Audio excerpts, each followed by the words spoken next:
Но основная цель круглого стола – донести мировой общественности, донести жителям Крыма, жителям Российской Федерации и всем нашим соотечественникам то, что сегодня на Украине происходит, это происходит братоубийственная война.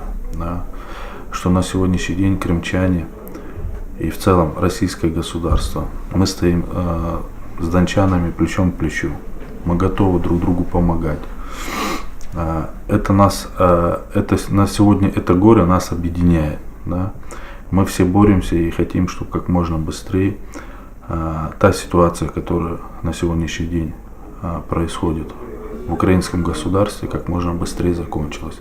Чтобы наконец-то вот эта политика двойных стандартов, которая на сегодняшний день, к большому сожалению, презентуется на международных площадках, таких институтах, как ОБСЕ, ООН, наконец-то посмотрели на ситуацию трезвыми глазами. Что руководство Украины на сегодняшний день занимается истреблением своего же народа. То есть на самом деле происходит геноцид украинского народа. И по умолчанию европейских государств, США, у Порошенко развязаны руки. Вот.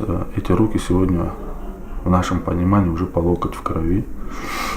Мы, как крымские татары, переживаем за Донецкую Народную Республику, за дончан, луганчан. Эти регионы еще в бытность украинской также были многонациональными регионами. Там проживают более 130 национальностей. Люди на сегодняшний день живут в страхе. Умирают дети, гибнут старики. И вот такими круглыми столами, которые на сегодняшний день мы провели в офисе Крым-Барлиги, в переводе это Крымское единство, мы еще раз хотим всем показать, что мы едины, что мы не делимся сегодня на этносы, на вероисповедания.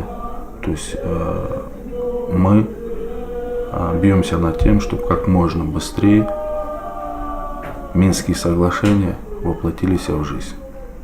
Чтобы наконец-то на Донбассе, в Луганщине наступил мир. Вот основные наши цели и задачи. Спасибо.